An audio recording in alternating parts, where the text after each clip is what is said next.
বর্তমানে অন্যতম জনপ্রিয় ধারাবাহিক হচ্ছে কথা।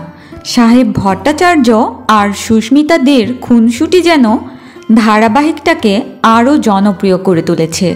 তবে এর মধ্যে সাহেব ভট্টাচার্য জানালেন তার জীবনে শান্তি নেই।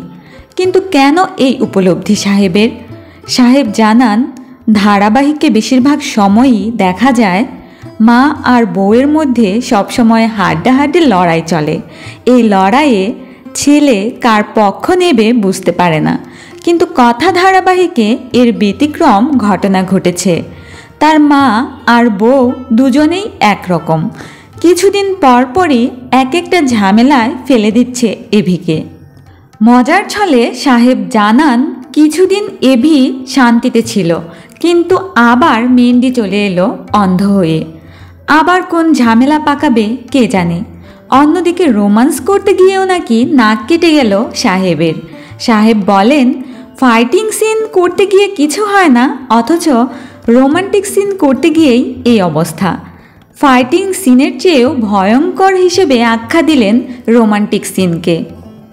সাহেব আরও বলেন, রোমান্স করতে এসে কথা এমনভাবে হাত পা ছুঁড়ে দিল, তার নখের আঁচড়ে নাক কেটে গেল সাহেবের।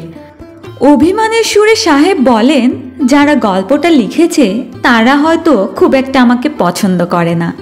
চরিত্রটা ভালো দিলেও এভিকে নাকি সব দিক থেকে নাজেহাল করে দিচ্ছে সবাই, এমনটাই জানান সাহেব ভট্টাচার্য। তো বন্ধুরা, তোমরা কারা কারা সাহেবের এই দুষ্টুমি মাখা কথাগুলো পছন্দ করো জানাতে পারো আমাদের কমেন্ট বক্সে। আর ভিডিওটি ভালো লাগলে লাইক, কমেন্ট এবং সাবস্ক্রাইব করতে ভুলবে না। ধন্যবাদ।